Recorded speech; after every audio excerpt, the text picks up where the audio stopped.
And we should be good. Yep. No It's so media. sad you take the last sip of your coffee. Good thing I have other beverages handy.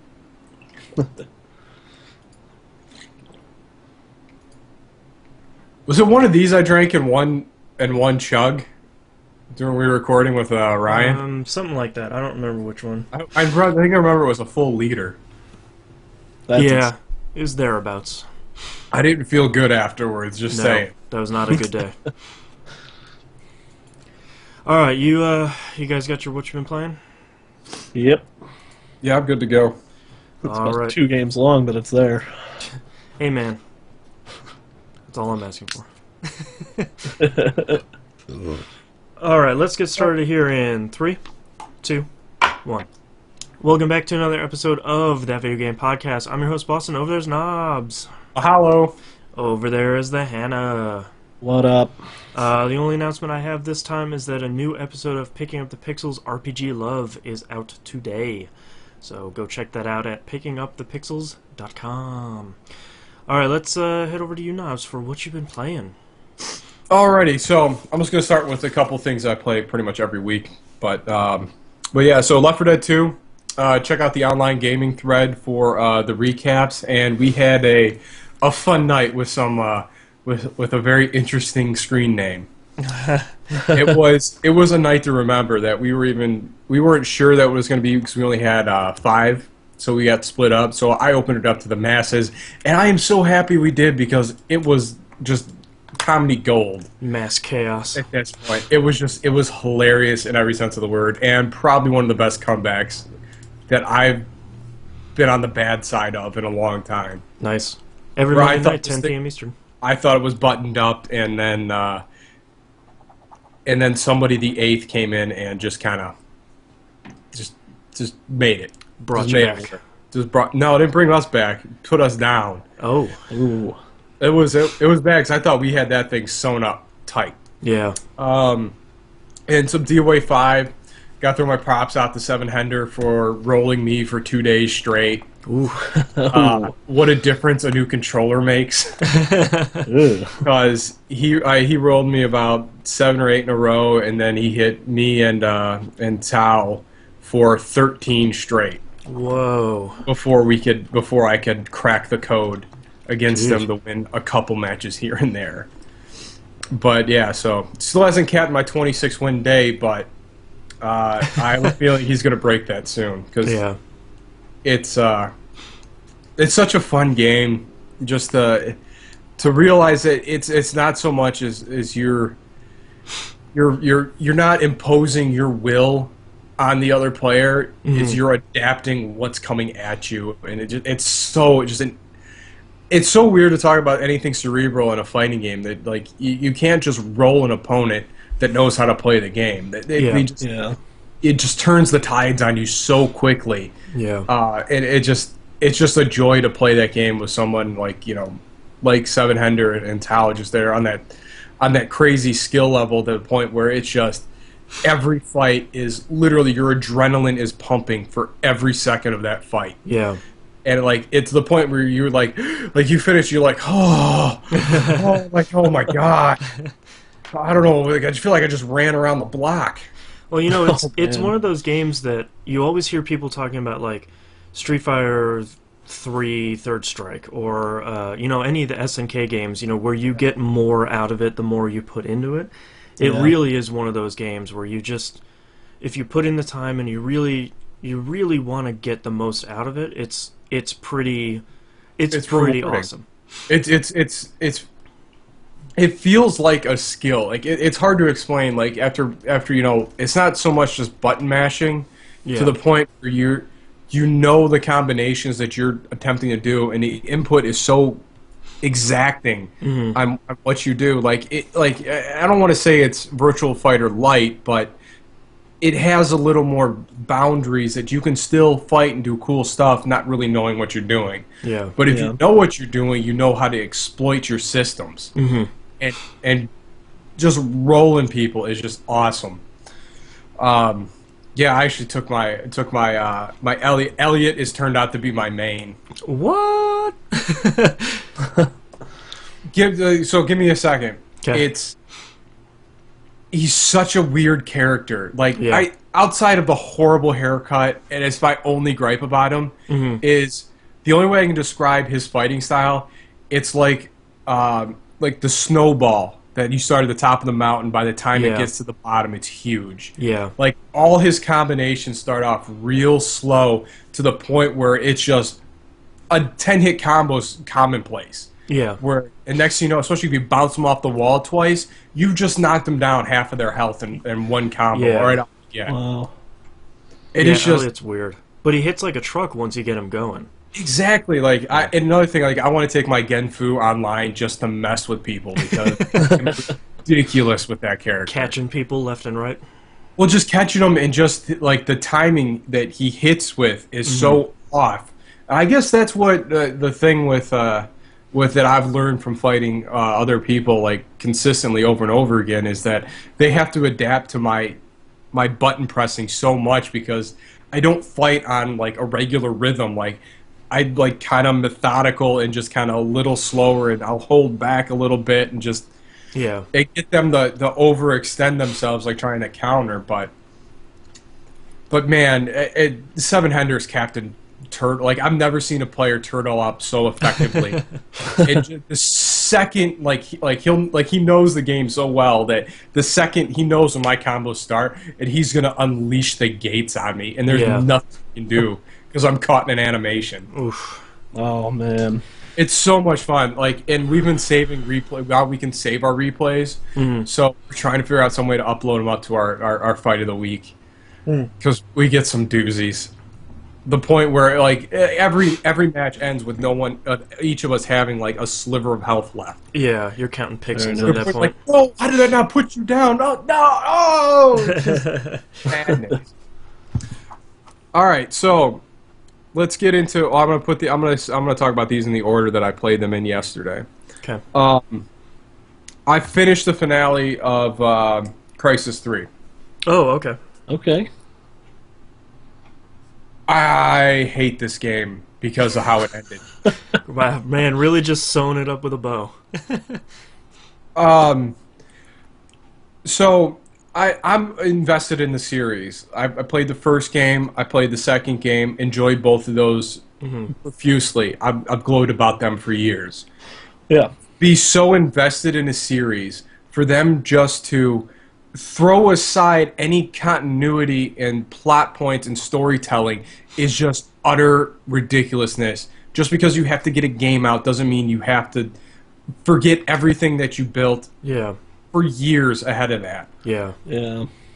And I want to spoil it so bad.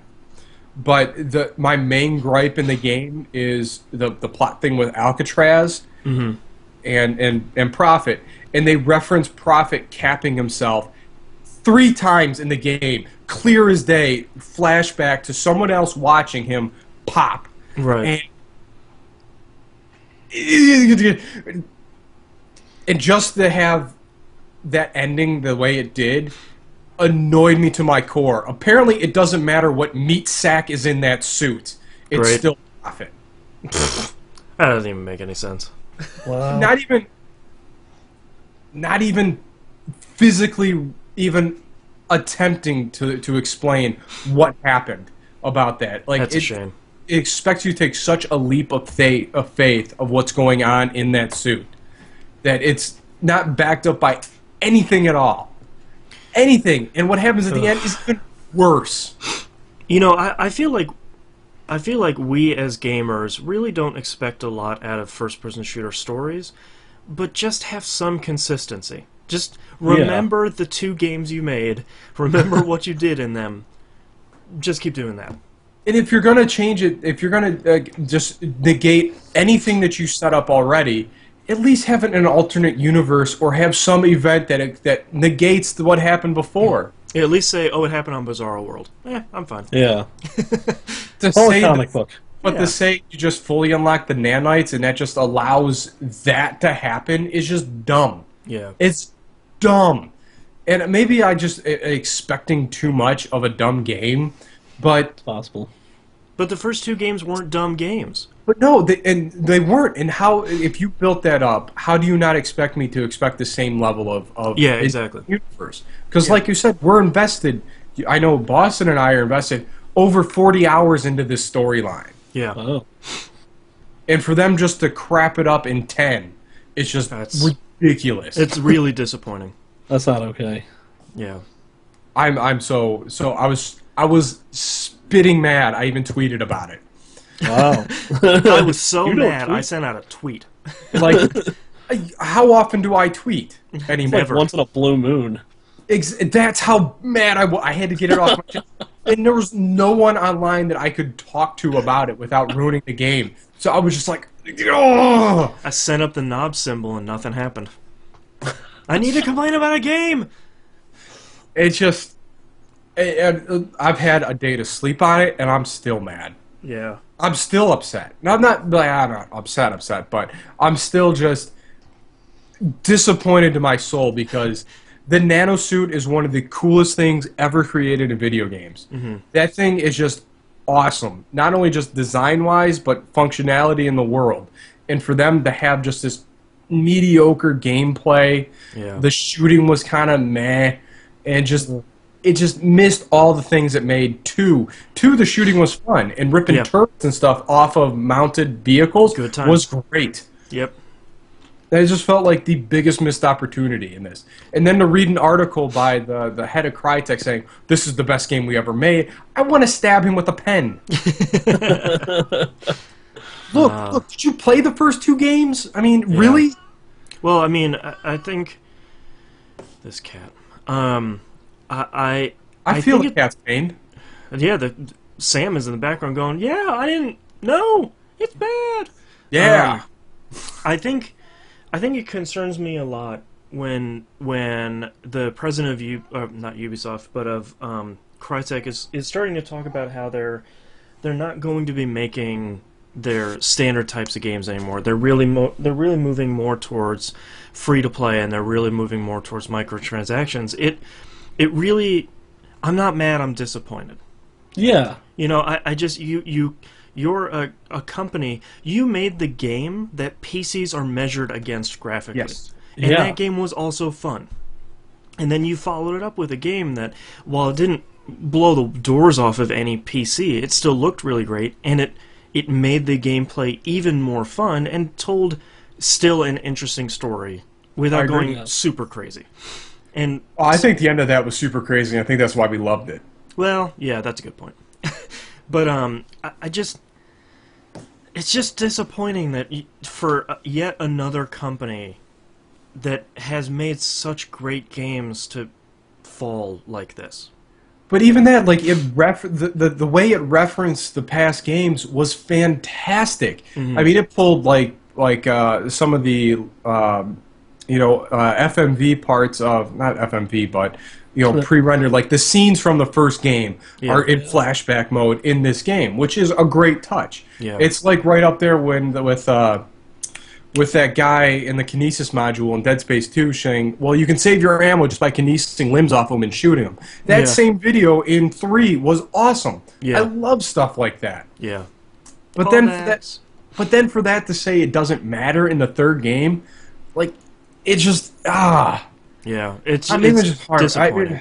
It is. It's utterly disappointing, and to think that Crytek's moving away from what made Crytek is just disgusting. Yeah. Yeah. Anyway, so on this fever dream rage I was in, I decided to try and play Dishonored again, and I'm not into that game at all. Like I don't. It just doesn't grab me. The environment. Maybe I'm just remove myself too far away from it to figure out what's going on again, but I just don't care. It's just not clicking with you at all? No, not at all. And like the mechanics just seem so non-snappy and just I feel like I'm at such a disadvantage, and skulking around during the daytime, it's just dumb. I mean, where am I going to hide? Oh, wait, there's a shadow on this pallet. I'll duck under here. Oh, they walk right in front of me. They can't see me because it's daylight out. Game, you dumb. I don't know. I need to finish it just so I can actually experience that, because there's parts in the story that are really cool and just really dark and dark magical stuff, and I like the character with the runes that gives you the mark on the hand, and that character is really neat. And I want to find out more what he says, but I don't know how to find it. I don't. Tell me what you want me to do. Okay, so this other guy's kind of conjure up, but you don't find him interesting enough. But here, the silent protagonist is ultimately interesting to you. Okay, Carvo, what do you want me to do? Weird. Whew. So now it's 1:00 in the morning. Yes. Last night, and I'm like, oh man, I don't know. So I decided to watch.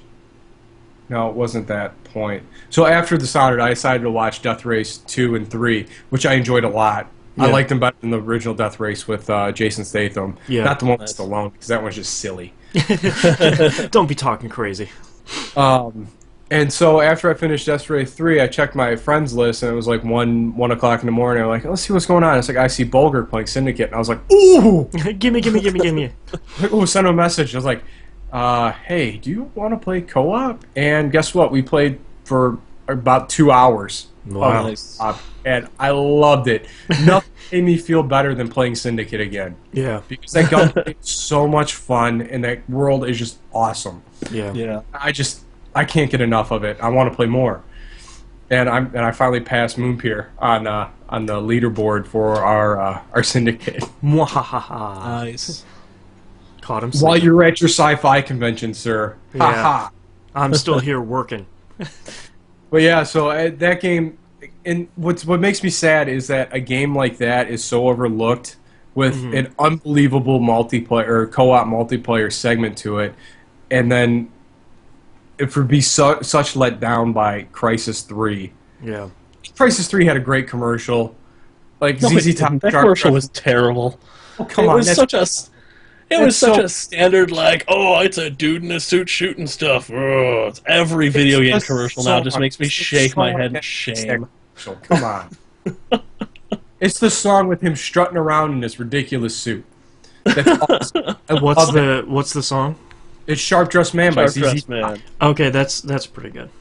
I don't It's know. I fast- can't stand mainstream video game advertising lately. Oh, it's Every time better- I see a commercial for something, I'm just like, no. It's better than dubstep. Touche. Speaking of Syndicate, the one that started it, it's better than dubstep. Good point. Yeah. Good point. But yeah, with that and Borderlands poking fun at that was another great trailer. Yeah. But What disappoints me about the reception, having not played Syndicate, so saying this up front, Mina in the chat says Borderlands 2 dubstep was awesome though, especially for that first trailer because it called itself out. Yeah, it was tongue in cheek. It was Yeah. 98% more wub wub. Yeah, Come we on. had to do this, so we're gonna go all the way on this. The thing that disappointed me about the reception for Syndicate is the same thing that disappoints me for the reception for XCOM. Nope. Lollipop Chainsaw and Metal Gear Rising: Revengeance is a 4-hour game. Isn't bad, but don't buy it if you're not going to replay it. Wait, Good point. Rising is only 4 hours? Metal Gear Rising without cutscenes is 4 hours long, but it highly encourages you to replay it because Okay. and All get right. S ranks and unlock stuff and do stuff. It's like the heyday of PS2 games, like Knobs and I. Mina in the chat says without cutscenes, haha. Yeah, I don't know what that total is. Could be 25 hours at that point. It is Kojima. It is Yeah. Kojima and Platinum, so who knows? Oh, yeah. But like I feel like gamers need to be a bit more realistic about if a game is 4 hours and you know you're not going to replay it, don't buy it or wait for it until it's on sale for less than $20. Play through it once and go, that was okay. Like if Syndicate has a really short single player and you're not going to play the multiplayer, you're not going to play the co-op, don't buy it. Don't be upset. Yeah. Do your research. But That's what the internet is for. but I mean, the thing with Syndicate is that storyline in Syndicate, the single player, is the vehicle to set up the scenarios for the co-op multiplayer. Right. And I don't think that's really mentioned anywhere in any review. No. Is that this is the purpose of this to expose this Syndicate style espionage type corporation world, Yeah. and that you're pretty much just trying to steal trade secrets back and forth. Yeah. Yeah. And it's fascinating on how well that co-op works, how these objectives and the different ways that you have to fight against it, and having different classes are all important in progressing through it, that you can't do it by yourself. Yeah. Yeah.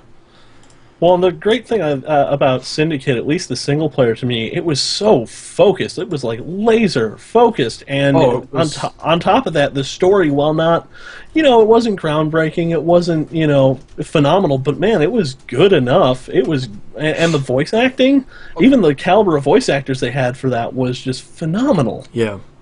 Yeah, Rosario Dawson, Michael Cox, Brian Cox, sorry. Brian Cox, and then, yeah. And then that dude with the awesome voice from The Crow. Yes, top dollar. Yeah. Like, he just So great. made one of my favorite characters.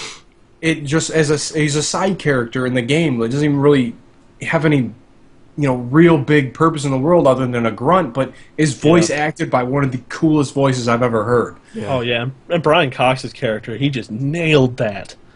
Oh, and that's the thing. Like you said, it was laser focused. They didn't go off. There was no tangents in that story at all. It was this is the line we're going, and we're going to toe that line. And you know what? You have an awesome shooter to play while you're going through it. Yeah. Yeah. And then going back to the multiplayer aspect of it was just phenomenal. Yeah. Like, I really wish there were more people to play it, because I want to level up everything in that game. It's just same way Lollipop Chainsaw grabbed me. Like, I want to see everything this game has. I mean, that co-op has been universally praised for what it's doing, especially for co-op in a first-person shooter where it's not just kill all these dudes. It is more involved, but without being so involved that nobody can play it or nobody wants to play it. Well, that it's I think the thing I enjoy the most, even more about it, it's not all about the KD. Yeah, exactly. It's about using your reactive and your applications effectively, and being able to get through it quickly, and getting your objectives done. And there's so much true stuff. co-op without being team deathmatch. Yeah, well, that too. But that's the thing, that it's not standard team deathmatch. I mean, there's no adversary coming at you, but Right. it can be every bit as challenging as you want it to be. Yeah. It's more like Left 4 Dead than Call of Duty. And well, clearly that's our cup of tea. yeah, clearly that's when the two paths diverge. We are very clearly on one side or the other. Yeah, Nice. we're definitely like playing games with our friends. Yeah. So that's pretty much what I've been playing this week. And I was just to reiterate again, massive disappointment on Crisis 3. I'm not mad. I'm disappointed. All right, Hannah, Mass. what you got? Well, I only got a couple because I was busy with 80 bajillion things and yelling at lawyers all week. So I've got just grinding in Final Fantasy Tactics War of the Lions. Like, I haven't progressed story-wise. I just want to grind and, have some fun with it. Yeah. But, I mean, I think I'm like level 15, and I haven't even gotten out of the first chapter yet. Yeah, well, there's only 4 chapters. Each one are pretty long, so. Yeah, that's what I keep hearing. So I'm just going to kind of keep going at that and just make sure I'm ready for each story mission in turn. Yeah. So I don't have to sit there and replay those 5 and 6 times. Save often. Like I did with the first or second story mission. I was like, all right, I got this. No, I didn't. I got this. Whoop, dead. Yeah, about 5-6 turns in, it's like, yeah, I got 2 guys left. I'm just gonna reset that. Yeah. Ooh, this guy hits hard. Oh, he moves across them. Oh, okay, I'm dead. Oh, yeah. Oh, oops. Yeah. And let's see what else I got. I actually popped in a TVGP favorite, Bayonetta, for the first time. Ooh. And I have no idea what's going on in this game, but I love it. Welcome to Bayonetta. Yeah, You don't, I mean, you don't have to know. Just Exactly. feel it. You just enjoy, it because it is. gets nuts. Oh yeah, and it's already super crazy. I got through like the first area where dude like pops out of the coffin. Yeah. And you're just like, what is okay? All right, I'm just gonna do some combos. Oh, that was awesome. Oh, there's a car. Oh, there's Joe Pesci. Oh, what's happening? The voice actor, the Joe Pesci dude, he sounds kind of like the guy that does the voice for Barry in Alan Wake. Oh, it may be the same guy, actually. That's great. I love Barry. But yeah, Bayonetta is like I love it. It's pretty great, and I'm only like maybe an hour and a half in, Yeah. and it's got me. And I can't wait to see if I can figure out what's going on in this world, or if I even need to know what's going on in this world. I think it explains the story to you well enough, but it's smart enough. They made the game well enough, and they're smart enough to have it take a back seat when it really, really doesn't matter. Like, you can read codex stuff, and you can figure out, like, angels and whatever, but if you don't want to, it really doesn't matter. Yeah. So No, it's just busting up porcelain things. Yeah. Yeah, and going through like the move lists and stuff, I love how tongue in cheek this game is with the female protagonists. Just they're just if anyone ever took this seriously, I don't know why. Well, this is the thing that it drew me more to that game than anything else is how unapologetically sexy Bayonetta is, and how she's fully aware how hot she is. Yeah, but it spills over into comedic. Yeah. Even at the very beginning, like it's just like there's no reason to walk like that. It's completely pointless, but you're gonna do it anyway. All right, rock on, have fun. Yeah, it would remind me of Chelsea lately if she was funny. Yeah, but that's not gonna happen. Darth Seabass says it's the glasses. Well, that certainly helps. I mean, you can't go wrong there. Well, yeah, can't go away from the nerd core. Whatever. Yeah. Well, I like how she interacts with a lot of characters too, especially the guy that's in the bar in Hell. Oh, the devil dude. Yeah, he's awesome. pretty great. God, and that's another really great game to go back through and play multiple times, because by the time you finish the first playthrough, you still really don't know how to play the game. And you're like, oh, I can turn into a panther? I can pause time to do... Wait, what are all these items I can buy? And then you buy one of them, and you're like, some of the end game items you can buy are stupid. Like if you dodge at the very last second and pause it, you do a ton of damage to enemies. It's just like, wow, what? Yeah, I'm excited. It was an inputs that you wouldn't even think about. Exactly. I'm excited to get more into like the items and that sort of stuff, because I was just kind of browsing through, actually, like right before we started recording, I was browsing through the item shop, and just looking at like all these different effects, and it's like, that sounds awesome. I want to try that. I don't have anywhere near enough Halos, but I want to try that. Oh, that game is so good. And at that point, at the end of the game, it's just starting to click in your brain on how to play it. And then you're like, well, I can go back, and then this area will be a lot easier, and then I'll earn more stuff so I can buy this stuff, and then it's a whole nother cavalcade of things to look at. Yeah, and it keeps unlocking difficulties, and you're like, oh, it gets hard. Because I think I played it first on normal, and I think I played through one of the beginning chapters on the second hardest difficulty, and I was just like, I am not ready for this. I see you guys later. No, thank you. Yeah, I started on normal, and it seems I haven't died yet, so it's a good challenge without like banging your head on a brick wall. Yeah, which is what I've noticed so far, and I'm excited to get more into it after we're done here. Yeah. But my last game for the week is actually the TVGP Game Club game, which is Alan Wake. Oh yeah. And I've gotten through the first two chapters already, the first two episodes, as they're referred to. Right. And man, I posted some of this in the Game Club thread for Alan Wake, but coming back to this game, it's still a great game, but you start to realize certain things. Like, Alan is a jerk. Yeah, like he's kind of the worst. Butt. He's kind of a butt. Like that's the only way I can put it. Like, I since we're doing the Game Club thing, I don't want to spoil things, but like the first major like action he takes in the game that kind of kicks everything off is like, why would you do that? Yeah, like, why would you just be a jerk? Why would you do that to that person? That's not. Oh, the lady in the diner.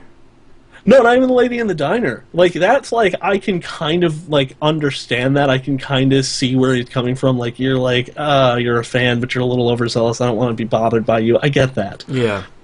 But like his own wife just being like, "Oh, I know what you're afraid of. I'm gonna go do that." Yeah. Later. See ya. Oh no, what happened? Oh. Oh no. And then the game starts. Shadows. But just, man, I'm playing that game on hard, and I'm kind of tempted to pump it up to nightmare difficulty. But I've already had to kind of run from enemies just because I was like, all right, I've got about 21 shots. There's about 6 of these dudes. 3 shots each. I don't have enough. I got. And they're faster than I remember. All of these, the Taken are way, way quicker than I remember them being. I think they get faster in each difficulty. That's what I was thinking. Yeah. I think I remember reading that. They're already on me, and I'm like, oh, so let's shine the light and then back away, and then, you know, that's the only good thing is they do actually recoil when you shine the flashlight at them. So you can get 2 or 3 of them, put some distance, and then get to where you need to go. But the worst is when you get to one of those lights that you have to start the generator for. Oh, God. Those just make me go, I see the light pop, and you see the little green blinky light on the generator, and you just go, well, all right, these guys are dying then. Yeah. Oh man, I finally figured out my streaming setup for my 360. So I think I'm going to stream some of that later on today, and I'm very excited to start playing that again. It's like just the story and the writing, and going back to these manuscript pages and remembering like not even like having the same reaction, but remembering how I reacted to certain things, like because the manuscript pages basically foreshadow the next events that you're going to run into in the game for most of it. Yeah. And certain incidences, because the first time I played through this game, it was me and 2 of my friends, my friends Matt and Joe, and we would all get together at my buddy Joe's apartment, and we would Joe's apartment. And we would. Sorry. I'd play through it, and they would just watch because they both wanted to they didn't even want to play; they just wanted to watch the game. Yeah, because it was like that good, and we finished it in probably about 2 or 3 sessions, and like we finished the initial 6 episodes. I got the special edition, so I had the 7th episode. I was like, "Hey, you guys want to load it up? Awesome!" We finished that. It's probably like 12 in the morning. We all have to work in the next day, and they're both kind of like, "There's more, right? There's like one." All right, let's do. Yeah, no, I got $5 here. We'll put some money in. We'll download that DLC, and we finished the thing in one. I think like 3 episodes in one night, and it was just fantastic. Wow! And it's interesting playing it by myself without having like that conversation going. Yeah. Kind of analyzing everything as it happens, and now I'm kind of like seeing stuff that I didn't necessarily see before, like the fact that Helen's a total jerk. Yeah. And I can't get over that. It's like, oh man, I was sympathetic with him before, but now it's going to take some doing. Yeah. Well, that's what I'm really excited about. I never played the 2 DLC pieces. I never played the XBLA, the American Nightmare one, and it's okay. I played that. I'm very excited to play all that stuff. Yeah, American Nightmare is interesting. Like the setup's a little, the way they do the level setup is interesting. You'll see what I mean after you play it, but but like the 2 DLC I really love because they kind of take you back and they kind of comment on the whole game that happened before it. Oh, and okay. Missed it. So it kind of leads. It actually sort of, if I remember correctly, sort of leads into what happens in American Nightmare as well. Yeah. So, but that's pretty much all I got for this week. I finished Ni no Kuni. For real this time. Ooh. And I have to say the ending was pretty great. The final dungeon was really good and really big and really tough, like good JRPG final dungeons. The final boss battles were really good. And the ending was good and really, really short. In a way that it really needed to be, where like it had already tied up everything and just sort of put the final bow on it, and then it was done. Nice. And then what was really great is at the end it says, would you like to save a clear file? I was like, yeah, of course. It's a JRPG. Let's see what I'm going to get. Let's do this up. And it saves it. And what's really great is it says, well, when you load this save file back up, we'll put you in the world right before you went to the final boss battle, but we've unlocked new enemies, new quests, new hunts, new areas of the world, and now you can go do everything in the world, including all of this extra stuff at the end. Nice. So I started doing that, and I think I'm finished with Ni no Kuni now. I still have a bunch of stuff to do. I don't have all the trophies or anything, but I finished all of the hunts.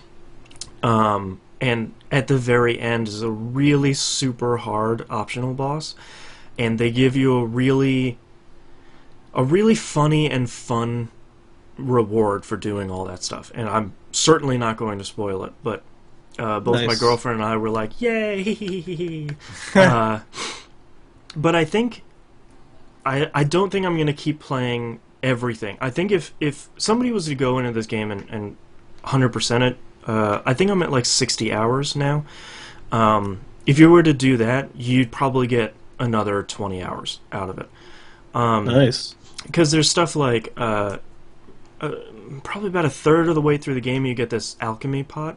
It's basically throw 2 or 3 things in it, and if it's the right combo or if you have the formula for it, spits out something cool. There's one trophy for alchemize 120 things, and at this point I've alchemized 30. Nice. And another trophy is get 250 familiars in your party, and I have 100.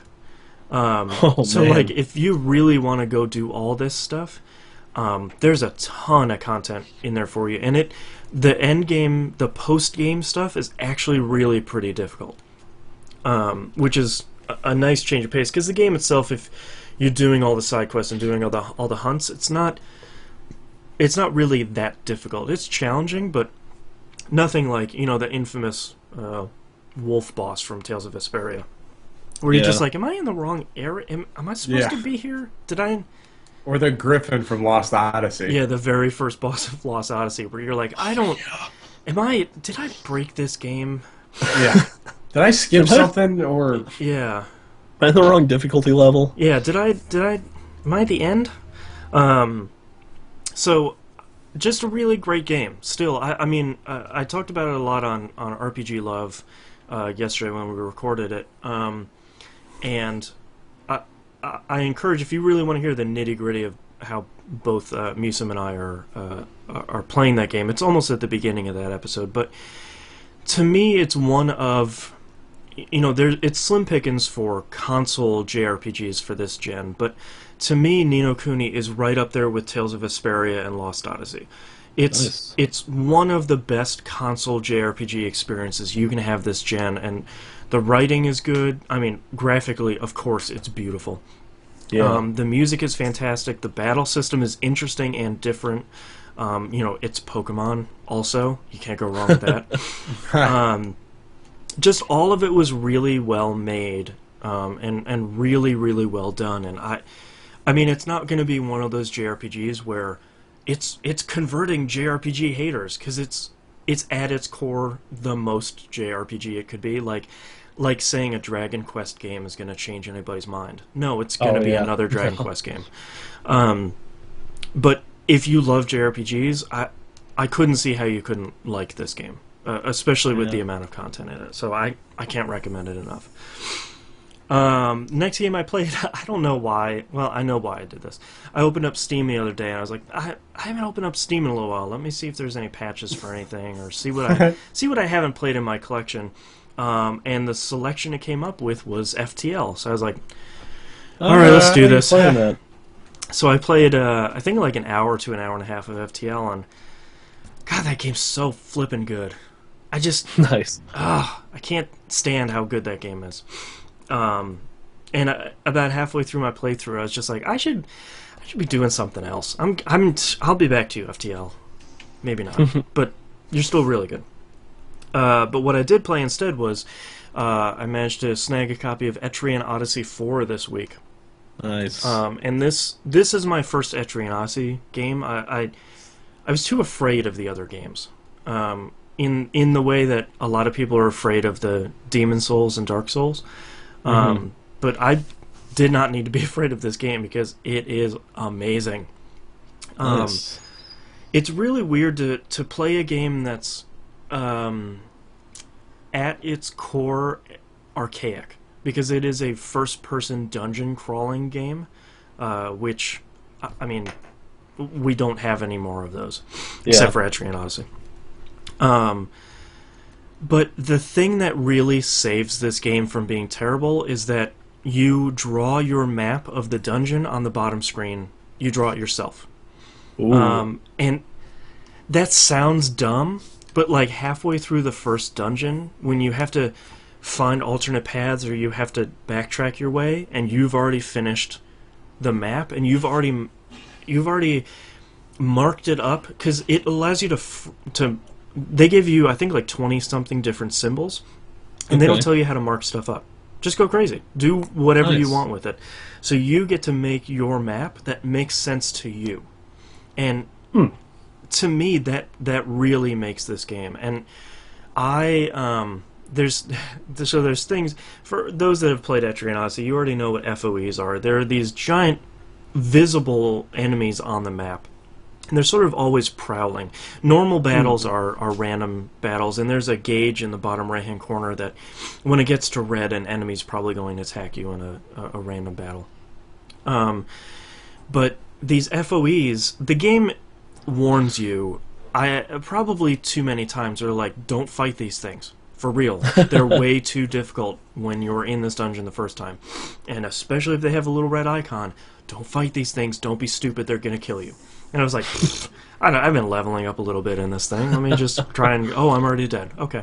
Wow. And it was one of those things where, like, it knocked two of my party members, of my 5 party members, with one swipe. And I was like, oh, Dang. okay, we're going to play that. Let me try and escape. Oh, I'm dead. Yeah. And Etrian Odyssey, when you're dead, it sends you back to the main menu. Period. Ooh. You're done. That sucks. But what Etrian Odyssey 4 does really well is you get the option of saving your map data when your party dies. So you're still making progress in the dungeon, even though you screwed up and were either you fought too many enemies before healing, or you fought an FOE. Even the game is like, yo, bro, don't do this. Yeah. So that to me helps this game out astronomically, because this game could be super punishing and say, well, you made the wrong choice, so you're screwed totally. And I'm just playing on normal difficulty. There's a casual difficulty where I think it starts you back. You don't go back to the main menu. You go back to the beginning of the dungeon. But that to me saves a lot, because even if it's not as punishing as it could be, and it really encourages you to keep looking through the dungeon, keep exploring, and really building your party, because I love video game stories, even though they're typically bad, but I like even more when a game like Bayonetta has really great systems and has really great mechanics, and it just gets out of the way. You know, Bayonetta, if you don't care about the story, great. You don't have to watch it, and you're not going to lose anything. It's not going to pop up a quiz and be like, what did Bayonetta do in the last cutscene? Oh, you skipped? Sorry. That's what I like about Etrian Odyssey 4. The intro is like 8 lines of text where it's like, there's this city, there's the tree Yggdrasil, go get to it. Period. And it pretty much just wipes its hands and says, well, build your party, make your story. You know, the great thing that I love in FTL, you make your own story through the disastrous choices you make.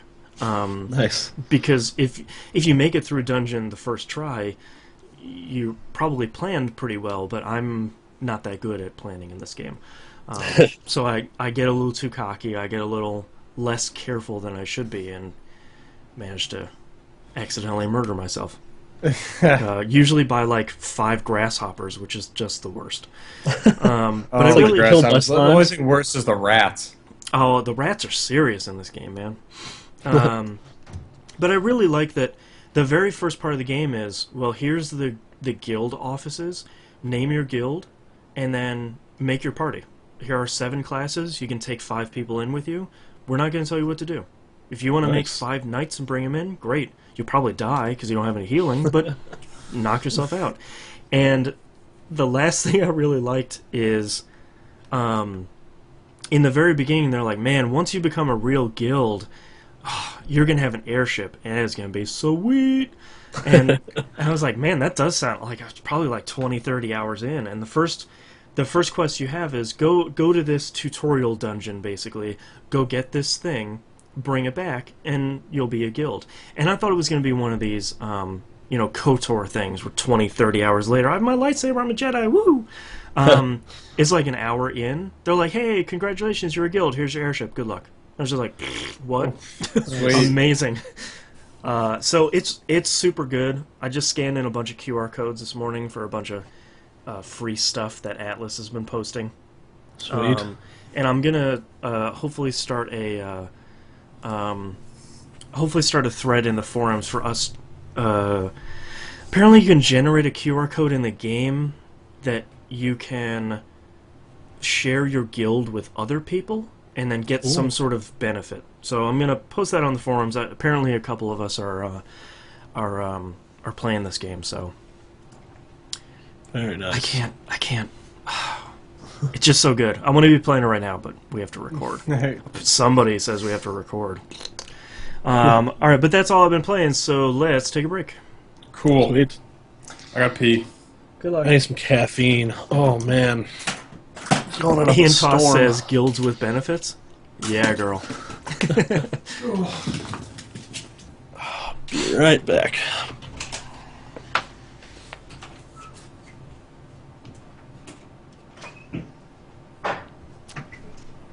Nice to see everyone in chat. Thank you for joining us.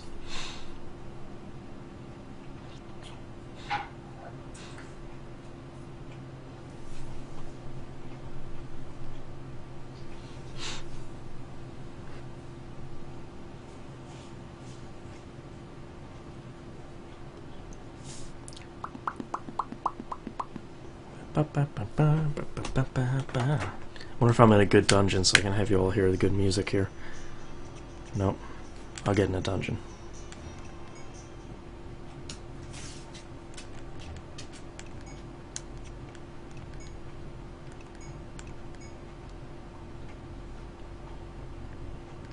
Mina, I think you should get Etrian Odyssey.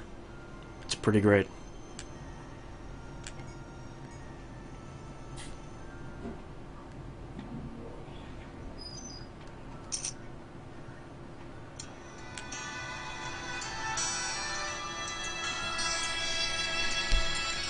Oh, yeah. Miniko says, too many games on 3DS, what is going on? I don't know, man. Too many good RPGs on the 3DS. I guess that's a good problem to have. Now, Fire Emblem Awakening is great. I unfortunately took it out to put Etrian Odyssey 4 in, and then I don't think I'll be taking that out anytime soon.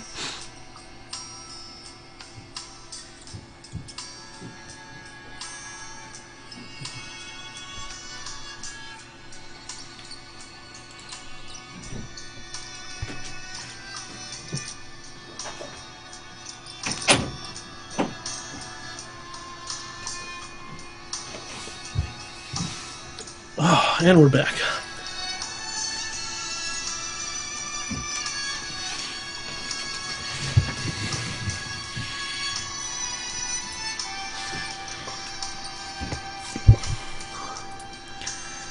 Just enjoying the sweet sounds of Etrian Odyssey 4. Nice. Waiting for these deal of the day, these Xbox Live games on demand deals to take, and they have not changed the prices on this stuff yet. There's like 3 games I want to hit, and That's weird. none of them. My girlfriend was excited about them yesterday 'cause she bought the first BioShock. She'd never played nice. it, and I don't have my copy here. I don't think. Oh man, And it was like $3. Like yeah. even if Like you don't El like it. Shaddai was like $3. Like I picked it up. I'll probably play it in like 2 months, but it's Yeah, I still actually I just I just bought it at from Amazon for like $5 sealed the other day, and I saw it was on nice. sale for 3, and I'm like, well, I can't be mad about that. Yeah, well, you can't be too mad about that. You can be a little Yeah. mad. Yeah. I was really disappointed to hear the trademark that Square filed for the Deus Ex Human Defiance thing was a movie, not a game. I need to play Human Revolution. You really do. It's so good. It's like retroactively my game of the year for 2011. I just like I keep playing it, and I keep getting through the intro, and I keep getting you get dumped in, what is it, Detroit at the beginning? Yeah, unfortunately. And I'm like, man, this game is really great. Like, I have so many things to do. This is good. I'll get right back to this, and then never do. Yeah, I've tried, I think, 3 times. there's been 2 or 3 days where I'm just sitting around like, man, I should really play Human Revolution again. And then I go, oh wait, I have like 400 other games I could play too. Yeah. And I need to get back into Far Cry 3 now that I'm done with Ni no Kuni. Yeah. Actually, Rock Paper Shotgun recently ran a really good interview with the writer for Far Cry 3. And was really sort of putting him to task, saying, like, why did you write a really bad story? Like, why did you write a story about the worst people that I'm not supposed to care about? And he had a really great interview about it, about why he wrote that story and why you need to pay attention to the story a little bit more and what it means. Nice. I'm really excited to get back into that game now, because Very nice. that's a far more interesting story than I thought it was originally. He's That's the guy awesome. that wrote those hidden symbol things in Assassin's Creed 2 and Revelations.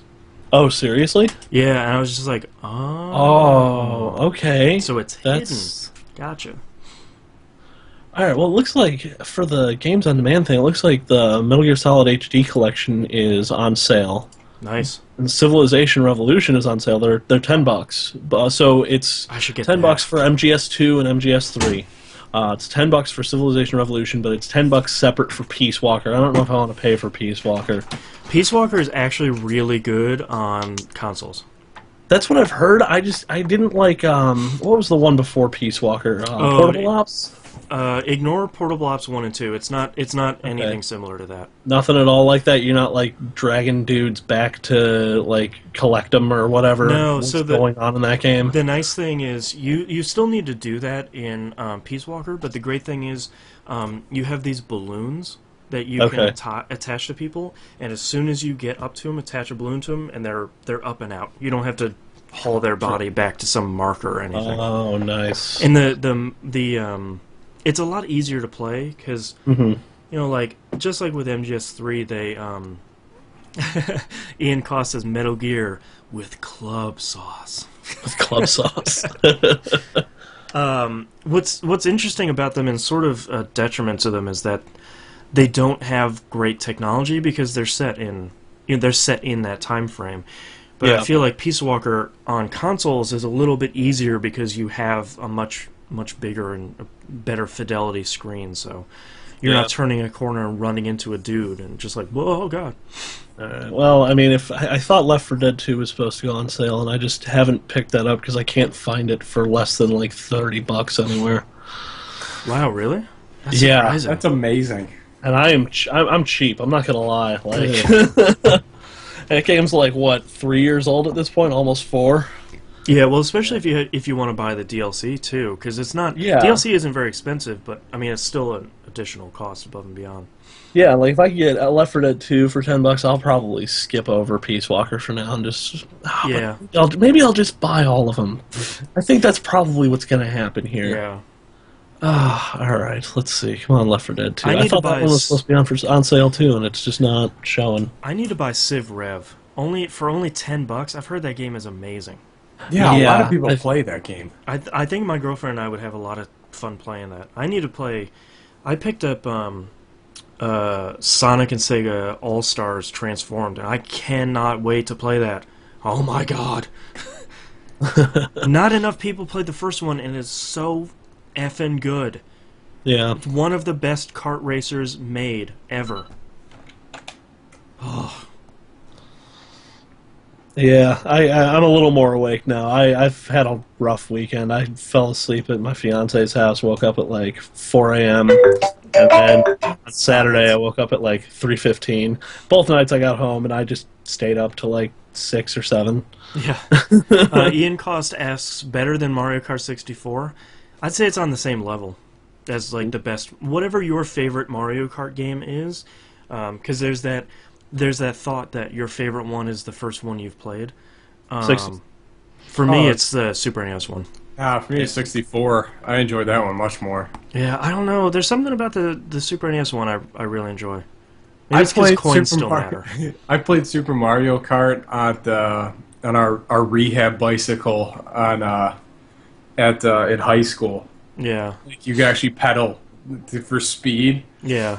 for acceleration, and had like Nice. the Super NES controller like broke in half on the handlebars. Nice. Oh man. It was Nina, high awesome. five just for you. Man, what is going on with these Microsoft sales? Like the page says $24.99 and 99 and $9.99, and then I bring up the actual purchase thing and it says $24.99 plus tax. Yeah, it's 28 on Amazon. No, I'm all I'm sorts of looking at confused. Metal Gear Solid's HD collection. Like, it's supposed to be on sale for $10, and like the sale prices aren't taking. Someone at Microsoft's not doing their job.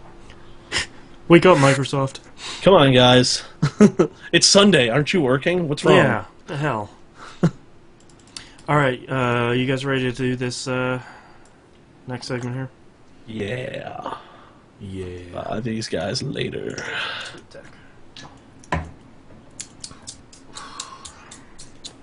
All right.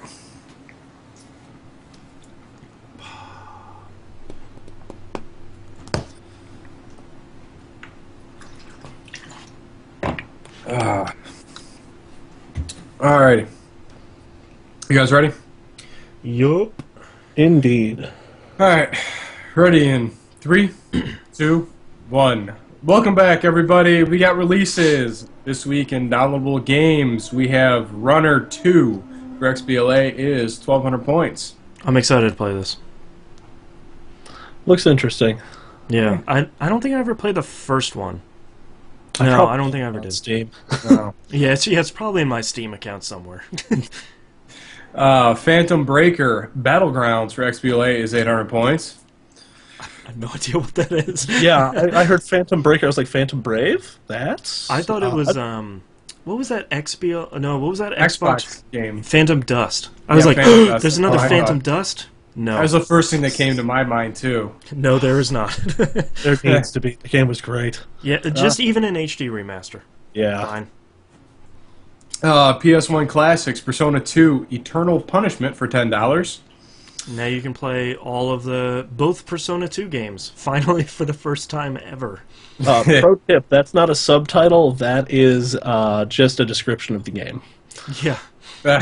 Well, the bad part is, so for anybody that played Persona 2 or is interested in the history behind this, this came out on PS1 way back in the day, but it's the second part of Persona 2. So Yeah. Eternal Sin is the first part, which we got a remake of on the PSP, but they're not releasing the PSP remake here of the second part. And they couldn't go back and retranslate the PS1 game to match up with the names and terms of the PSP remake. So, like... Sounds like an odd problem. Yeah, so, like, you can play the whole thing, but you should probably read Atlas's post of, this is what they were called in Sin, here's what they're called in Punishment, please rewrite your brain. Brutal Legend on Steam for $20. That's a Yay. good-looking version of that game. Good God, I played that this week too. Pro tip: play it with a controller because the mouse and keyboard controls are. Yeah, poops. Yeah, they're stiff as all get out. Like I hit like A or D, and it's like Yeah. it's no smooth motion at all. Yeah. Oh, no.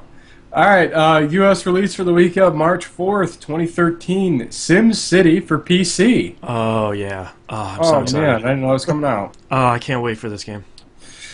Tomb Raider, the cool-looking Tomb Raider, Yeah. for the PS3, 360, and PC. I'm very excited for this one, too. This is a very, very expensive week. Yeah. Me too. MLB 13, the show for the PlayStation 3 and Vita. Also very good games. Yeah. And Castlevania Lords of Shadow, Mirror of Fate for the thirds. Not getting a great response from the demo, apparently. Really. People are saying boo hiss to the demo, but I'm still buying it because I'm still supporting Mercury Steam. Yes. Cool. Let me know how I it will is. buy it. I don't have a 3DS. There you go. UK release for the week of March 1st, 2013. That is, Friday. Yeah. That is Tomb Raider for the PS3, 360, and PC. All right, moving on to news stories here. Borderlands 2 almost certainly getting another playable character. Sweet. Somebody asked Randy Pitchford about it on Twitter, and he said, quote, almost certainly yes, we're working on it, end quote. So that means yes. Cool. You're working on it now, so eventually, apparently. So naturally they asked him, hey, what's happening with the level cap? Because it sucks. He said, quote, news as soon as we can. Sorry I can't offer more yet. I get skewered when things change in development, whatever the reason, end quote. So Randy Pitchford is Captain Veg this week. Yeah, I don't... What is that? What do you... use your words, Randy. What does that mean? It Yeah. sounds like development told him to shut up until they were done. Yeah, I think... The code's not finished. It's compiling. Well, and I think, what he said before was people aren't going to be happy with the solution we've come up with for the level cap. Whatever the That's hell kind of that's supposed to mean. So, I think they're just like, dude, we haven't finished it yet. Be quiet. Yeah, that's kind of a dig at the dev team, too. It's like, yeah, you're not going to like the solution. Like, that's our job. jerks is to come up over with a there. Solution. Yeah, those lazy engineers. I don't know what they're doing. They're on Reddit all day. I don't know what's going on. Oh, look at my cat photos. that Oh, I have to code? Oh man, I gotta do work. What? Yeah. Didn't we get that thing out already? Oh, I don't even know. All right, next news story. AMD releases what we have been talking about in TVGP, one of our longest standing jokes / desires, the Adobe Hair Engine, is finally a reality, coming to you straight from AMD. AMD releases the AMD's Tress FX hair engine. Tress FX. At least it's not Tresemme FX. Yeah. That's what I was thinking. It actually looks really cool. Like, as much as we want to make fun of the Adobe Hair Engine and the name of it, they showed off some side by side comparisons between Tomb Raider, what it looks like when it's not running with Tress FX, and what it looks like when it is, and it looks pretty cool. There's a lot more.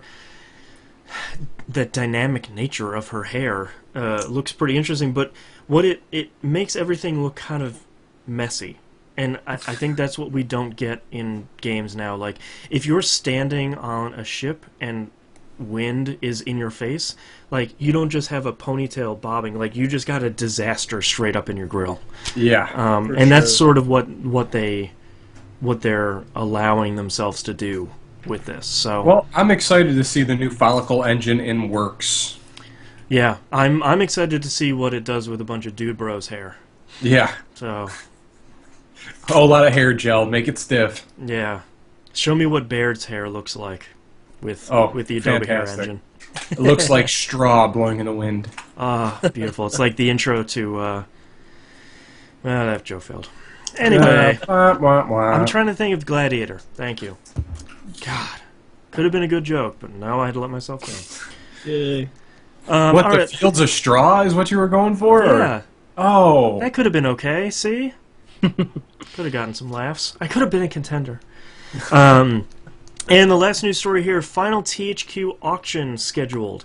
So the final IP scheduled. The final IP sale is scheduled for mid-May. They are selling off the remaining THQ IP that contains Red Faction, the MX series, Darksiders, Homeworld, and more. I totally forgot they had Homeworld. I know. Yeah. Somebody pick this up and make another Homeworld game. Oh my god. Somebody grab Probably my favorite Darksiders. RTS. Yeah. Somebody buy both of them. Platinum, please buy Darksiders. You have the money. Oh my god. Can't Yeah, cost that they much. should totally do that. Who should buy Homeworld? Westwood should reunite to buy it. Can I have Pipe Dreams for 500, Alex? You know what? I would be interested to see a Blizzard Homeworld within the next 20 years. I don't know. I don't want to be the guy that craps on Warcraft 3, because Warcraft 3 is really great, but I don't want to see a Homeworld with hero classes. You know, I would agree with that. Whoever like, the guys that made gratuitous space battles should get it. There you go. Because the best part about Homeworld it was always pretty accessible. Like it looked really great, it had great music, great sound effects, and it had it had enough accessibility, but it was difficult enough. But I don't know who's making RTS games like that nowadays. No one. No one. I don't. No one. I it would be sad if that's just a dead franchise at this point, because that was just a glorious game. Like just the amount of stuff, and actually felt like you had to navigate three-dimensional space. Yeah. It's not. There's no battlefield. Everything's the battlefield. Space is the battlefield. TM. There's no Event Horizon plane. It's everywhere. That's true. And I feel like, man, taking tactics where you spread your stuff out to come in on tops and bottoms like at the same time was just amazing. And imagine putting that on PC now. Ooh, man, that would look glorious. It's beautiful. Yeah. But that's all the news stories we have this week. So let's take a break. All right. Boom. Hey. Man, I can't believe the hair engine thing happened. That's just... Yeah. Wow. So for those of you that are wondering why we didn't run the Assassin's Creed 4 news story, is because I don't know how much I can talk about. So I would rather not get fired. Fair enough. I don't know what bits and bobs of that story is out there. So yeah, I can talk about it next week. Yay! But I don't. At this point, I don't care about Assassin's Creed. Nobody does. And I'm in the same boat. It's just turned into a mess. And 3 was super bad. I just don't know how it could go from such a high praise in my mind to just F that series. I don't care. That's actually a very simple answer. Revelations. Yearly installments. Yeah, we're sick of it. Yeah, because if you put out an okay game every couple of years, great. I haven't had an Assassin's Creed game since 2011. Great, I'll play one this year. Yeah, but if we have another one and last year's game still wasn't that great, yeah, no, thank you.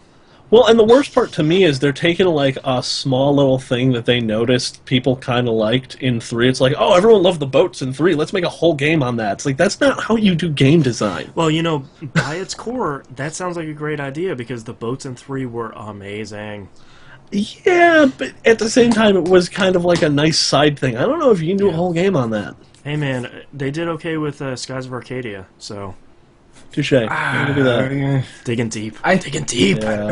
I don't know. It's just such a weird thing with they seem to have they collated so much information on what they think people like that, and they just take the positive press from one aspect and just laser focus on that one spot to make a game out of it. Like the things we liked about Assassin's Creed 2 were all repeated in Revelations. Yeah. And it just was like. What is this? Thank you, Hannah, so what? for I your can make salsa bombs. shark reference in chat. How could I not? Sharks in the salsa. And Lancost in chat mentions, will the main character from AC4 become the new Pope? And that's a really good question. Yeah, maybe. Oh, man, I'm tired can of only hope. Pope stories. Right, Samson? No Pope stories. Harf. Good boy. Sit, Ubu, sit. Good dog. All right, you guys ready to read our email today? Yeah, let's do it. All right. Email, singular? Yep. I worked a crazy amount of hours this last week. I didn't send out any tweets or whatnot. Okay. All right, starting in 3, 2, 1. Let's talk about email. Emails. Uh, the first and only email we have this week is from Dave, aka RoboPig. He says, "Hey guys, I'm gonna miss hanging out and chat again this week due to my son's hockey game. Good luck." So I wanted to send in a question. Do you have any wish list items that you are hoping to see in next-gen consoles? The more I play with my Xbox, the more I wish Microsoft would integrate some customization options for the GUI.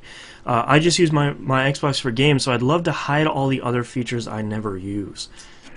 That's actually a pretty good one. I would too. I would like to tailor that. I mean, even though I still get my like token spawn image up on everything, but yeah. I feel like they started that with pinning stuff in this new Xbox, but like you can't. I'd like to that first screen.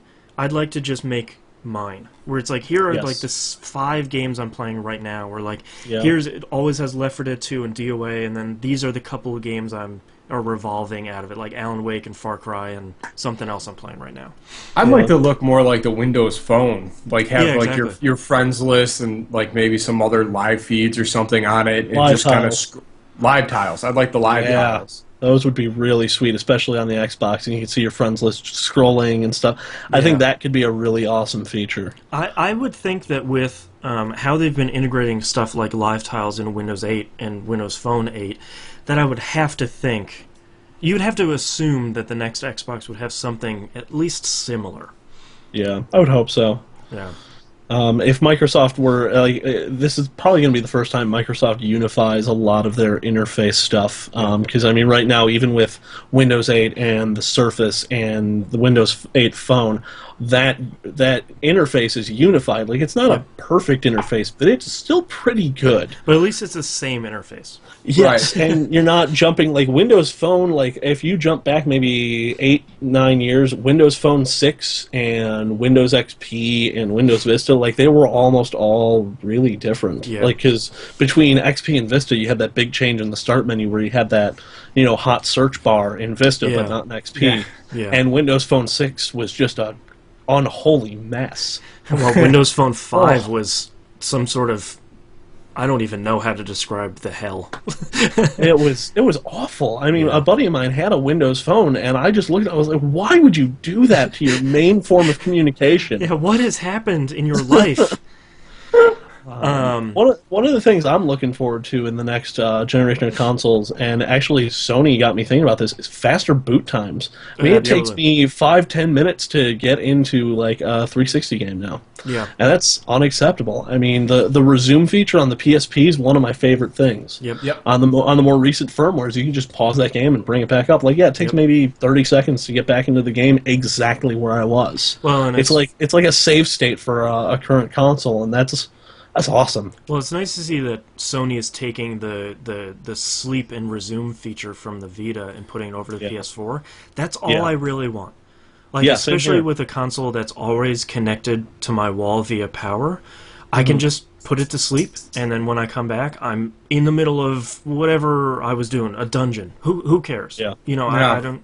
That's all I really want, without having to like pause a game and then turn off my TV and hope it's still working when I come back to the house. That's a I had to do that to Nino Kuni the other day. And that's what it's like. I mean, I come like whenever I turn my 360 on, I press the big glowy Xbox guide button, and I walk away from the TV and get a cup of coffee or something to drink, and hopefully it's up and ready to go. Well, and hopefully the game has paused itself when you go to the menu, because some games don't. Oh God, that's terrible. But like my big thing too is, I like that, and I really want the back end networks for this stuff to get better. Like like especially for the PS3. Network speeds and getting yourself on a network and downloading and then installing games. Like, I feel like Sony especially has taken a hard look at what they did and the mistakes they made on the PS3, and they've come out on Front Street at the beginning where they're like, that stuff sucked. We're gonna fix it. Yeah. The big mistake they made with the PS3 was not including the N class of Wi-Fi. Like Yeah. that ruined them. Yeah. Their Wi-Fi was terrible. Yeah. And at least like Microsoft in the new iteration of it has the built-in Wi-Fi. But Yeah. even for the old consoles, they eventually released and it was $100, which is Yeah. unacceptable. But it was Yeah. BGN. Yeah. I mean, that's all the Wi-Fi you need. Yeah. A lot of my desires for this next generation were answered by Sony during the press conference. So Yeah. just do those things and do them well. You know. Yeah, that'd be. I mean, that would be. I mean, implementation still like are gonna. Is gonna be the biggest hurdle is actually how this stuff's gonna come across and its user Yes. functionality. But Yeah. I don't know. I hope everything's gonna be better. Yeah. Like I just want. I hope Sony takes a cue from Xbox Live's interface for the cross-platform chat. Yep. Or cross-game chat, because that is the best feature, and that's why I think I spend so much time on the 360, is because I can play and still talk to my friends. Doesn't matter what we're playing. Well, you know Yeah. that is for me core functionality for a console now. Yeah. Like if it's online, if it has cross game chat, if I can have a good clean fast friends list, if I can install games and have them, like we're starting to make because before this generation, we didn't have any concerns. You put in a game, you hit play or it loads, and fine, great, whatever. Like the OS didn't matter, but at this point, just like standard operating systems, you have a checklist of things that need to be there for you to use this console. And I feel like cross-game chat and party chat functionality that Microsoft really pioneered this generation. That's core functionality. If you don't have it, no thank you. And that's the funny thing about it. Like, who would have thought that'd have been like the best feature of that console itself? Yeah, talking to your friends on a console. Like before this generation, I'd be like, Didn't matter. I don't Didn't think exist. I want to do that. I just want to play games by myself. Yeah. But we want to play games by ourselves with our friends. Yeah. That's the crazy thing, because it was an issue that wouldn't even have persisted. Like if that didn't happen, what would we be talking about now? Yeah. Who knows, man? Yeah, I don't even know. He has another question here. He said a different topic, with the biggest issue for publishers with PC being the rampant piracy. Will the Steam box stand a good chance if Steam has a good DRM model to limit the losses to piracy? I don't know enough about Steam DRM to know if it's solid or if piracy could be an issue with the Steam box. Steam is DRM. Yeah. Steam doesn't have a DRM policy. That is the DRM. You have an account. You have to be online to play your games. Like, for as much as people don't like always-on DRM, that's Steam. Yeah. And here's the thing: it's not even always on. You just have to ping it once, and you're good. Well, their offline mode is kind of garbage. It's never really It worked is, how you admittedly. want it to work. And that's one of the few things I dislike about Steam is the lack of a good offline mode. And that's one of a lot of people's major complaints. Yeah. As far as you're never gonna curtail PC piracy. It's No. borderline impossible. Unless you lock down the operating system to the point where you can't access files. And then you're not going, and even that's not going to work because you have things like Wine on Linux, and you have virtualization where you can rip open the ISO that your virtual machine's running on and modify that. Yeah, exactly. You're not gonna. There's always a way. You're not gonna curb piracy with hard-coded tactics. You're gonna curb piracy by fighting on the front lines with price and convenience. That's how you curb piracy. And I feel like Steam does that a lot because Steam does Steam's that. convenience Right. and incredible download speeds and incredible sales mean that I don't like SimCity is probably, because it's on Origin, it's the first boxed PC game I've bought since Diablo 3, and that was the first box game I've bought since StarCraft. Diablo 2.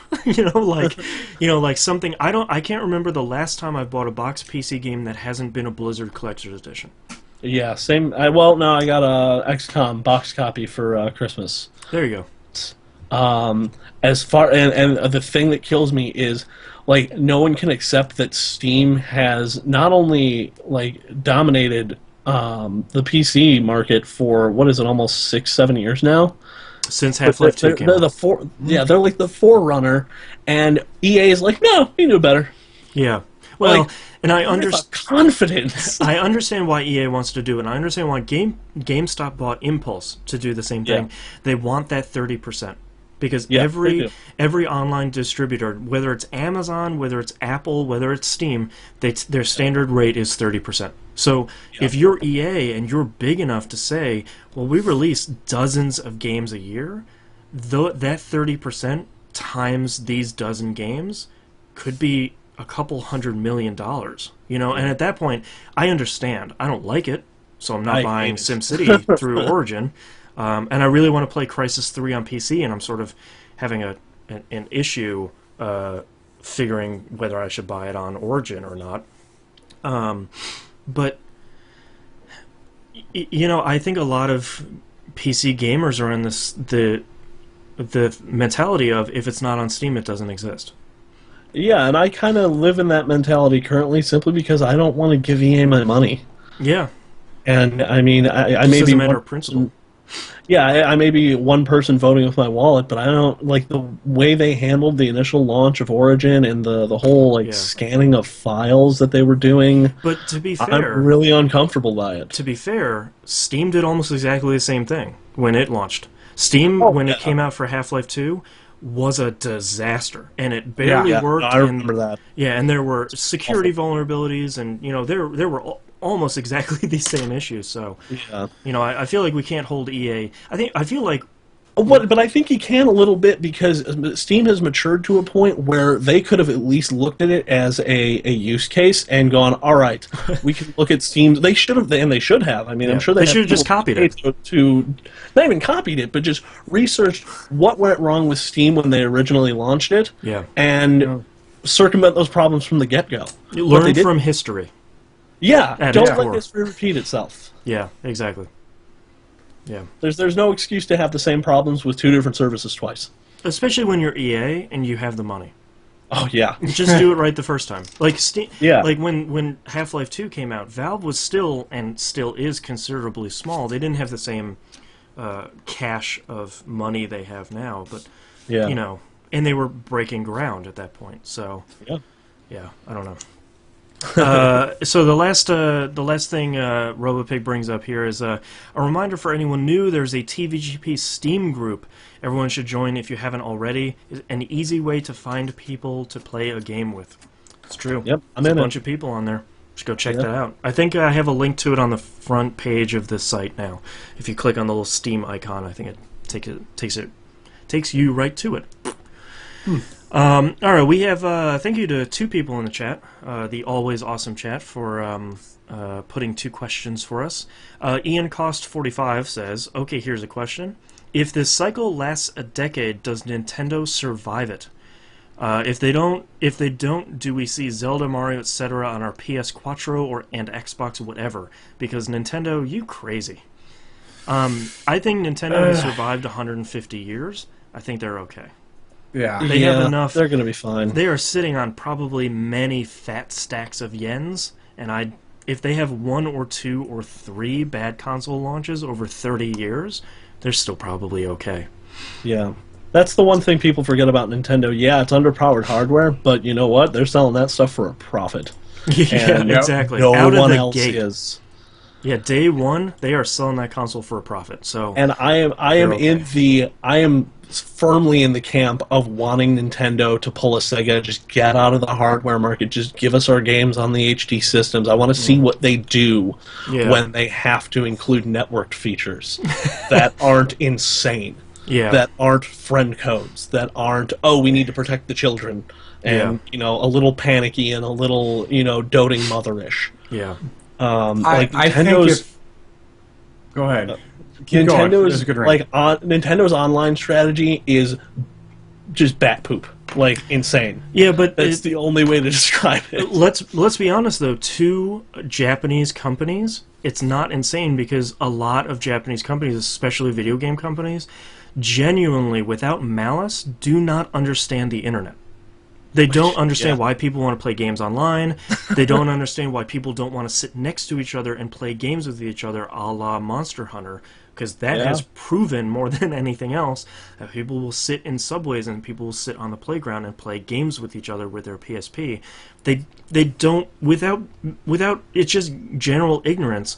I don't understand why people want to play my games online. People want to have friends lists and talk to each, like we speak didn't go well. Why do we have to try it again? Like they don't understand. Yeah, and I think that's more of a cultural thing than anything, because of, I mean, when you live in a major city in Japan, you're around people constantly, but when you're in, like, you know, even me in Chicago, I mean, yeah, I'm around people, but nowhere near the volume you'd be in Japan or in Tokyo. I lived in a suburb of Ohio. I was not around a lot of people that played games. Exactly. Yeah, I think the second Nintendo gets out of the hardware race, I really doubt any of those IPs will ever end up on any other console. They'll probably shut it down. If they close the stores, like, look, slash and burn. We had we had a good run. Yeah. See you guys later. See you guys later. We had a great 150 years, but Mario, say goodbye to him. Coming out. Yeah. I mean, I wouldn't be too surprised if we can't have them, nobody can. Yeah, I think that would be their mentality. Yeah. We had another question here from Minako Rocket. Lots of people have opinions on ways to pay for MMOs. Understatement of the year. I see it as, if it's worth X, then I don't mind doing Y.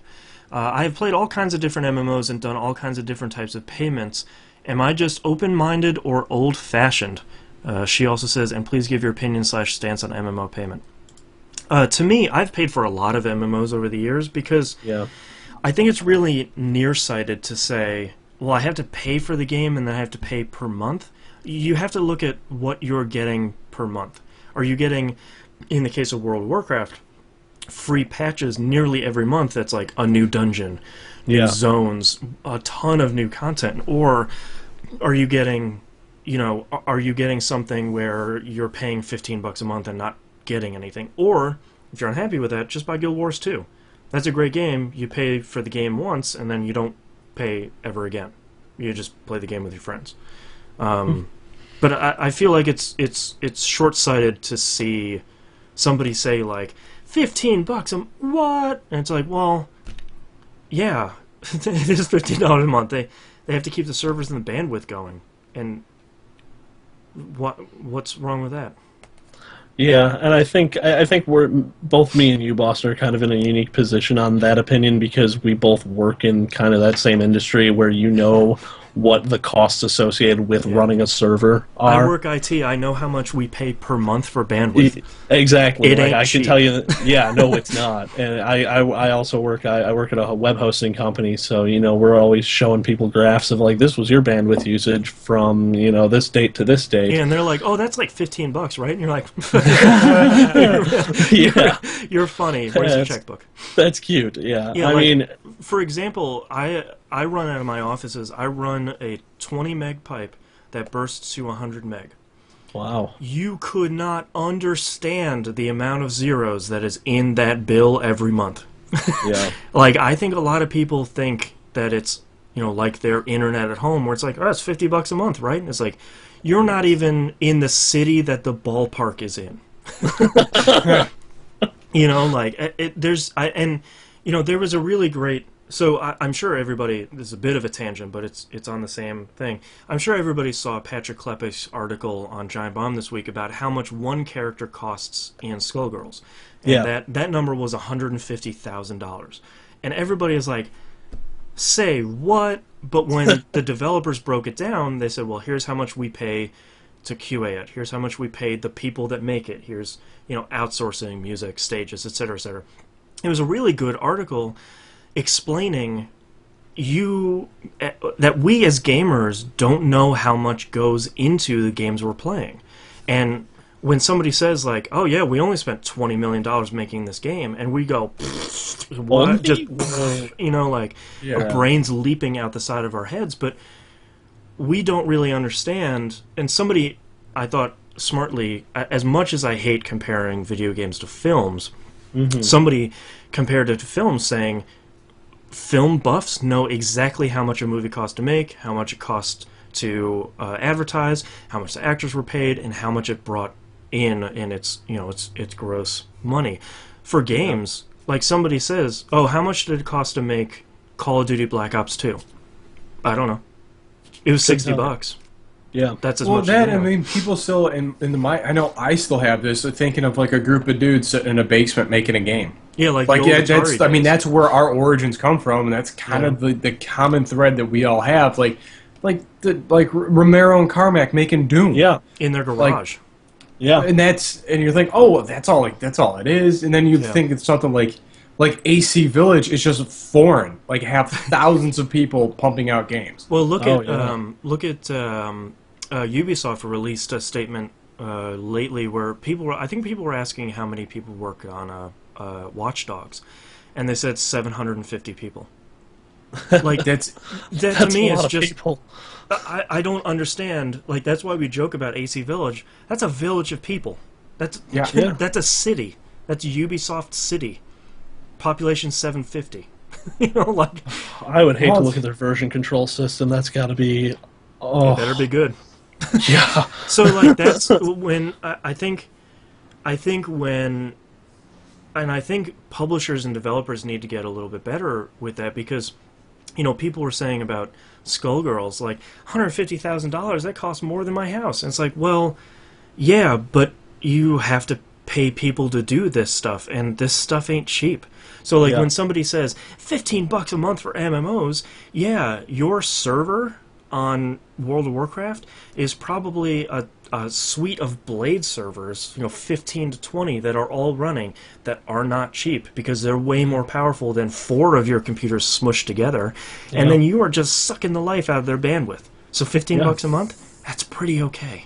And they're then you have giving to pay for when patches. something goes wrong. Yeah. Because when something goes wrong, you have multiple people working on not only a hardware and a networking level, but also on a software and a front end customer support level. Yep. I mean, there's a lot of points of contact and failure within that whole system that you need to pay for, essentially. And then above and beyond that, they're still making the game. You Yeah. have to pay people to keep making the game. Like every month you still get a patch, and it probably has a dungeon in it. Yeah, and that's World of Warcraft. That's one example. But then you Yeah. have other examples like, clearly Secret World needed to go free to play because they weren't doing anything. They weren't going to make it. Yeah, that was not going to work out for them at all. If you're not WoW, you need to be free to play. Yeah, that's Just kind of across where the it is board. now. Yeah. The only other person that could maybe get away with it now is Square Enix, and with the debacle that was the initial launch of Final Fantasy XIV, I don't know if they have the customer loyalty anymore. I mean, they do to 11.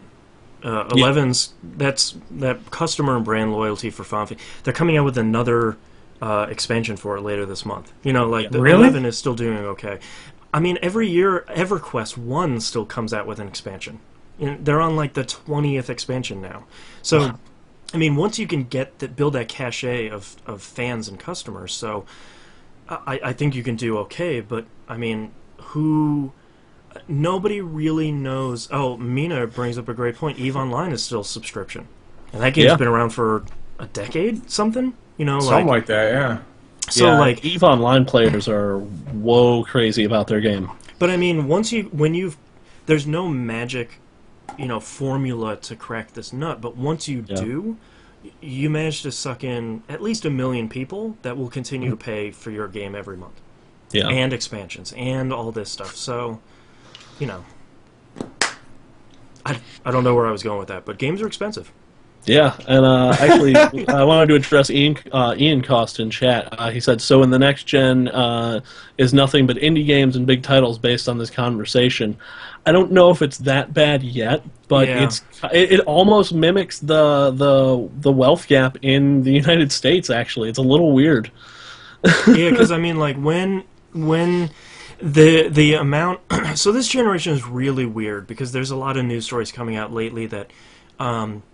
Games that are coming out now that are AAA game, quote unquote AAA games, are Yeah. getting really bad review scores because people are sick of this generation. Yeah, If any game like if a game like Crisis 3 would come out on the PS4 and look just eye-bleedingly amazing, you could probably say, well, the story was really disappointing, but man, that game was just pretty. Yeah. And just really a lot of fun to play. Because a lot of that stuff you can gloss over at the beginning of a generation, but at the end of a 10-year cycle, people now are like, man, if you're not coming up with great online and a great story and great all this, I've seen this stuff before. I know what this console's capable of. You got to come correct. I mean, think about it like if Gears just came out now. Like the first thing. Yeah. How would that be received? We'd be like, it's another third-person cover-based shooter. It's okay. It wouldn't get a Online's sequel. fine. So I think a lot of the difficulty of this generation right now is the games right now have to be a AAA game or an indie game that is doing something so totally out of left field that you've never seen it before. Yeah. No games can exist in this horrible quagmire in the middle of, typically like second-party games. Yeah. Because they come out and they're like a Lollipop Chainsaw that sell maybe a couple 100,000 copies at most, and then, all right, that game was okay. See you later. Yeah. But on the flip side, we don't have the ridiculous amount of shovelware that we usually get. We're getting AAA shovelware. Yeah, I think there's a very huge backlash against shovelware after the Wii. Yes. I think a lot of people really got suckered into buying a lot of shovelware because the Wii was the big thing. Like before the video game crash of the 80s, when there was nothing but shovelware that killed the industry for a couple of years. In some cases, literally. Yeah, literally shovelware. Back to our previous conversation, one dude made E.T., so... but I don't know. It's the end of a generation. Things get really nasty at the end of a generation. Things are still fine on PC because everything coming out there looks great, plays great. And indies are releasing hundreds of very unique and fantastic games a month. But for consoles right now, it's a waiting game till the end of the year, mostly. So. But that's all of the emails and questions we have from the chat. Thank you very much for everyone joining us in the chat. If you'd like to visit us, please do so at tvgp.tv. And everything to contact us is on the right-hand side of the page. And don't forget to join the forums and mark yourself on the map. And please come join us for Monday Night Game Night. That is 10 p.m. EST. Loads of fun. Gads of fun. Yeah, and don't forget about TVGP Game Plug or Game Club. This is Game a plug Plug. for TVG. Yeah, whatever you want to call it. We're playing Alan Wake, and I'm already in episode 2, so let's catch up. Yeah, it's you have the whole month until March 25th. That's when we'll be cutting it off. So a whole month to play Alan Wake, all the DLC, and American Nightmare, or as little or as much as you want to play. I don't care. Not my problem. Cool. But thank you very much, everyone, for listening. Thank you for everyone joining us in the chat. Twitch.tv/E1M1 Network. And we will see you all next week. Laters. Peace. I have 2 titles. I have a whole list. I was so mad I tweeted, which is my personal choice for this episode. That's pretty good. The knobs symbol. What's that? Yeah. Oh, yeah. Threw up the knob symbol for... all right, so I got a few here. and so everybody in chat, if you have suggestions, throw them out there. Yep. All right, so here's mine. I got A Night to Remember, Meat Sack in That Suit, set up the knob symbol, but just knob symbol. Disappointed to My Soul, I Feel the Cat's Pain, Better Than Dubstep. Yeah. It's Pokemon also. The Disastrous Choices You Make, Trisome FX, Side to Side, Dynamic Nature of Hair. I think you guys did Follicle Engine at one point already, or something similar. I think we called it an episode the Adobe Hair Engine once. Yeah. Yeah. Dude Bro Hair. Dude, bro. Pipe Dreams for 500. Yeah. All the Wi-Fi you need, and AAA shovelware. Oh, that one's good too. Yeah. I think my personal pick was I was so mad I tweeted. I like That's Tresemme that's a FX. really good one. Tresemme FX is pretty good too, but So mad I tweeted is kind of it's like the best non sequitur you can come up with. yeah. It sounds like it was a violent act. It wasn't just like you tapping on your phone. You were like, yeah. Yeah. Oh, I used every bit of those 144 characters. Yeah. All right, I'm circling it because that one's too bad to pass up. Too good to pass up. It's too bad. I don't know. I'm not. Anything from the live Yeah, we stream? got some chat here. Yeah, Alan is a jerk. They're on Reddit all day. You got a disaster straight up in your grill. Space of the Battlefield TM. Keep going. It was a good rant. You are not in the city that the ballpark is in. I like that. UB City, population 750, and AAA shovelware. Yeah. Oh man. I like you're not in the city the ballpark is in, but it's way too long for a title, unfortunately. Yeah, you're not in the city. You're not even in the country. Yeah. All right, I'm still picking. I was so mad I tweeted because that that was too good. All right, let's finish this up so I can buy Civ Rev. Yeah, I got a whole boatload of games to buy because that sale seems to have taken. Nice. Like the prices are showing now. Race over to it. All right, starting in 3, 2, 1. This is That Video Game Podcast, episode 280 for March 4th, 2013. I was so mad I tweeted. 144 character max. AAA shovelware. All right, guys, you can stop recording here. Thank you very much, everyone, again for joining us in the chat. Always happy to see more and more people coming in and chatting every week.